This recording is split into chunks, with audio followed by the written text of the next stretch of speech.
Hello friends, welcome to my channel stock market info. तो चलिए friends, आज का ये वीडियो स्टार्ट करते हैं। फ्रेंड्स, हम डिस्कस करेंगे, जैसे कि आप स्क्रीन पर देख सकते हो, कंसंट्रेशन रिस्क। तो ये कंसंट्रेशन रिस्क क्या होता है, तो ये हम डिस्कस करेंगे।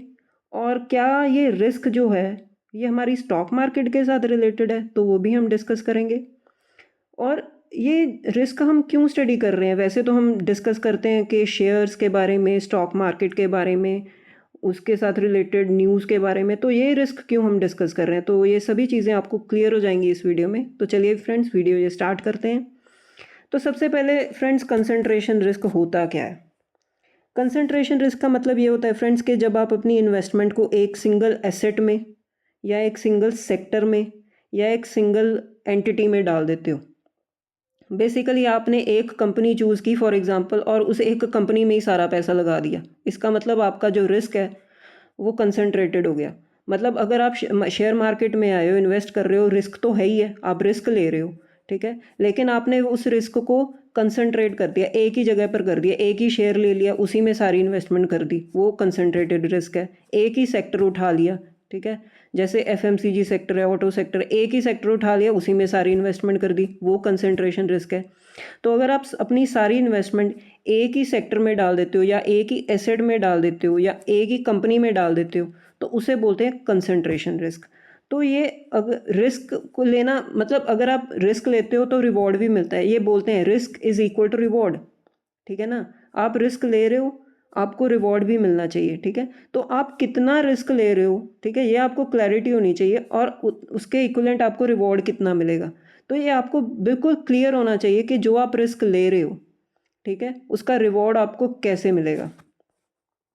तो अगर हम कंसंट्रेशन रिस्क ले रहे हैं, ठीक है, अगर हम रिस्क ले रहे हैं, तो इसीलिए हम कहते हैं ना कि डाइवर्सिफाई करके चलो पोर्टफोलियो को। कंसंट्रेशन रिस्क को हम कैसे दूर कर सकते हैं। एक कंपनी में मत डालो पैसा, दो या तीन चार कंपनीज में डाल लो, ठीक है। एक सेक्टर में मत डालो पैसा, दो तीन चार सेक्टर में डाल लो। तो उसके साथ क्या होता है, हम अपने रिस्क को डाइवर्सिफाई कर रहे हैं। अगर एक कंपनी नहीं चली तो दूसरी चलेगी, दूसरी नहीं चली तो तीसरी चलेगी, ठीक है। एक सेक्टर नहीं चला तो दूसरा चलेगा, दूसरा नहीं चला तो तीसरा चलेगा। तो कंसंट्रेशन रिस्क को कम करने के लिए या दूर करने के लिए हम क्या करते हैं, डाइवर्सिफाई कर देते हैं अपने पोर्टफोलियो को, ठीक है। ताकि अगर कोई भी एक सेगमेंट ना चला तो दूसरा चलेगा, एटलीस्ट हमारा पोर्टफोलियो स्टेबल रहेगा, ठीक है।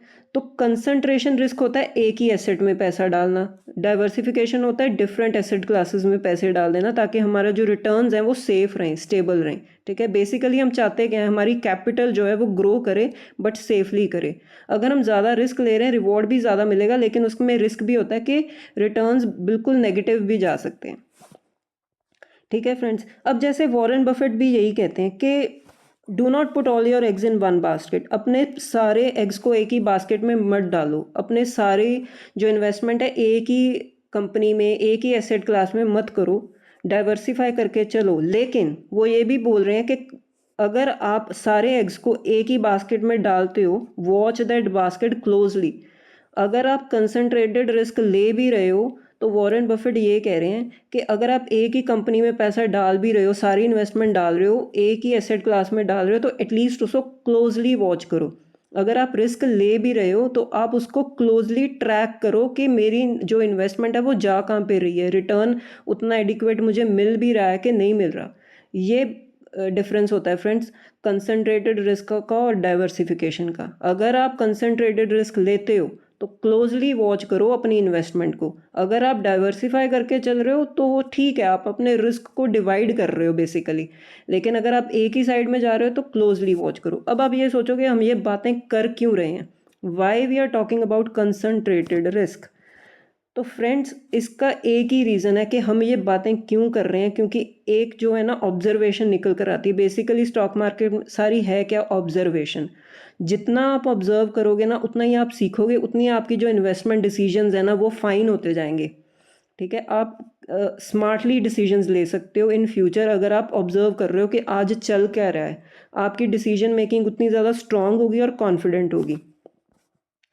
तो फ्रेंड्स, बेसिकली हम एग्जांपल लेते हैं, रीसेंट एग्जांपल, उसके साथ आपको क्लियर हो जाएगा कि अब चल क्या रहा है। एआई चल रहा है, एआई का बूम चल रहा है, एआई के रिलेटेड जो भी शेयर्स हैं ना वो भाग रहे हैं, ठीक है। जितने भी शेयर्स हैं लास्ट 1-1.5 साल में इतनी ज़्यादा रिटर्न्स दे दिए कि पिछले 10 सालों में उन कंपनीज़ ने कुछ नहीं किया होगा, लेकिन पिछले 1-1.5 साल में सारे जो उन्होंने जो पेशेंस है ना वो रिवॉर्ड दिया इन्वेस्टर्स को। 1 साल 1.5 साल में इतना भाग गए, इतने हैवी रिटर्न्स दिए हैं सारी कंपनीज़ ने जो AI के साथ रिलेटेड है। ठीक है, अब होता क्या है कि जो भी शेयर भागता है, जो भी थीम भागती है, जैसे AI एक थीम है भाग रही है, तो सारे जो लोग हैं इन्वेस्टर्स हैं वो वहीं पर पैसा लगाना शुरू कर देते हैं। तो अब हो गया ना कंसंट्रेटेड रिस्क कि AI में ही पैसा डाल रहे हैं सारा, तो इसको बोलते हैं कंसंट्रेटेड रिस्क। सारा जो इन्वेस्टमेंट्स है एक ही थीम में जा रही है। ठीक है फ्रेंड्स, अब इस इमेज से आपको क्लियर हो जाएगा कि जो अब FPI हैं, फॉरेन पोर्टफोलियो इन्वेस्टर्स, वो हमारी कंट्री से तो एग्जिट ले रहे हैं, लगातार बेचते जा रहे हैं अपना स्टेक। तो आप ये देख सकते हो कि जो इंडियन इक्विटीज़ है, अगर उसमें इन्वेस्टमेंट 1x है तो उसके कंपैरेटिवली जो TSMC है उसमें इन्वेस्टमेंट 2x है। इंडिया में इन्वेस्टमेंट 1x है बट उसका डबल जो है वो इन्वेस्टमेंट किस में है, TSMC। अब TSMC क्या है फ्रेंड्स, जस्ट ये एक सिंगल कंपनी है। ठीक है, ये कोई इंडेक्स नहीं है किसी कंट्री का, ये एक ताइवान की सेमीकंडक्टर की सिर्फ एक कंपनी है जिसमें इंडियन इक्विटी से भी ज़्यादा डबल पैसा यहाँ पर लगा हुआ है, just because of AI and semiconductor theme. तो मैंने आपके सामने ये हाईलाइट किया है कि जो ताइवान की जो ये कंपनी है, सिंगल कंपनी जिसमें इतनी हैवी इन्वेस्टमेंट लगी हुई है, तो उसका देख लो आप, पिछले मैक्सिमम चार्ट पैटर्न देख लो और 1 साल का जो रिटर्न्स है ना वो जंप देख लो कहाँ पर गया। तो इसका मतलब ये है कि कितनी ह्यूज इन्वेस्टमेंट्स आ रही हैं सिर्फ इस एक कंपनी में। ठीक है, इसको बोलते हैं कंसंट्रेटेड रिस्क। रिस्क तो है लेकिन एक ही कंपनी में आ गया, सिर्फ एक ही थीम को पकड़ लिया और कंसंट्रेटेड रिस्क ले लिया। अब कंसंट्रेटेड रिस्क लेना बुरी बात है? नहीं फ्रेंड्स, बिल्कुल बुरी बात नहीं है।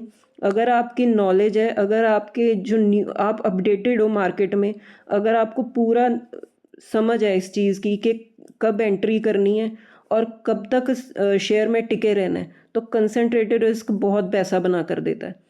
लेकिन अगर आपको नॉलेज नहीं है तो ये उल्टा भी पड़ सकता है कि बहुत ज़्यादा लॉस भी होता है, क्योंकि अगर यही कंपनी है सपोज TSMC, अगर कल को कुछ गड़बड़ होगी तो क्या होगा, आपके इन्वेस्टमेंट्स जो हैं वो नीचे आ जाएंगी, रिटर्न्स नेगेटिव हो जाएंगे। इसलिए आपको डेफिनेटली अगर रिस्क ले रहे हो और वो एक ही कंपनी में पैसा डालकर ले रहे हो, एक ही एसेट क्लास में पैसा डालकर ले रहे हो, तो आपको ना एकदम से अलर्ट होना चाहिए। ठीक है, आपकी जो ऑब्जर्वेशन है मार्केट को लेकर बहुत स्ट्रांग होनी चाहिए। ठीक है, तो ये एग्जांपल है फ्रेंड्स कंसंट्रेटेड रिस्क की, एक ही कंपनी में सारा पैसा चला गया, इसको बोलते हैं कंसंट्रेटेड रिस्क। अब इसका सोल्यूशन क्या है फ्रेंड्स? अगर हम रिस्क ले रहे हैं, पैसा बनाने के लिए ले रहे हैं, ठीक है, कोई गलत बात नहीं है, आप ले सकते हो, लेकिन आपको कुछ ना कुछ तो करना पड़ेगा, इसका सोल्यूशन भी तो ढूंढना पड़ेगा कि अगर रिस्क है तो अब किसे कवर कैसे करें। सबसे पहले होता है फ्रेंड्स क्लोज वॉच। आप क्लोज वॉच रखो, किसी भी शेयर में पैसा डाला है सारा क्लोज वॉच रखो, उसके रिजल्ट्स पर, उसकी अपडेट्स पर, डेली टू डेली हैपनिंग्स पर आपको बिल्कुल अलर्ट रहना पड़ेगा। इस केस में कि आप अगर रिस्क ले रहे हो आपको पता होना चाहिए, ठीक है, कि कब क्या कोई भी न्यूज़ आया जाए आपको एनालिसिस उसका होना चाहिए। ठीक है, आप इतने अलर्ट होने चाहिए मार्केट में कि आपको पता होना चाहिए कि डिसीजन कब कैसे लेना है, आपको अपने एंट्री लेवल्स एग्जिट लेवल्स बिल्कुल क्लियर होने चाहिए। नेक्स्ट है फ्रेंड्स, आप time to time profit booking करते जाओ। जैसे जैसे आपके रिटर्न्स बन रहे हैं थोड़ा थोड़ा प्रॉफिट बुक करके अपनी कैपिटल को सेव करते जाओ। ये एक ऐसा एक सोल्यूशन हो सकता है कि आप टाइमली प्रॉफिट बुक करते जाओ ताकि आप थोड़ा थोड़ा रिटर्न्स अपना बीच में से निकालते जाओ। नेक्स्ट है फ्रेंड्स, अपने जो इन्वेस्टमेंट्स है उसको हेज करके भी चलना चाहिए। बिल्कुल ही नेकेड पोजीशन बनाकर नहीं चलना, हेज करके चलना है ताकि आपके जो रिटर्न्स हैं वो सेफ रहें।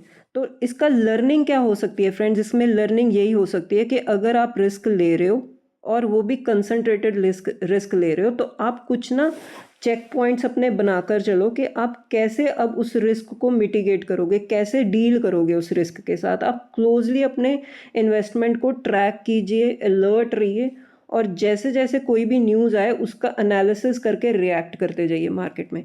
तो ठीक है फ्रेंड्स, मेरा सिर्फ यही पर्पस था कि आपको ये बताना था कि कंसंट्रेटेड रिस्क अगर हम लेते हैं तो उसमें क्या करना चाहिए। तो ठीक है फ्रेंड्स, होपफुली आपको ये वीडियो अच्छी लगी हो तो वीडियो को लाइक करें, शेयर करें और चैनल को सब्सक्राइब करें। तो ठीक है फ्रेंड्स, मिलते हैं अब नेक्स्ट वीडियो में। Till then bye bye.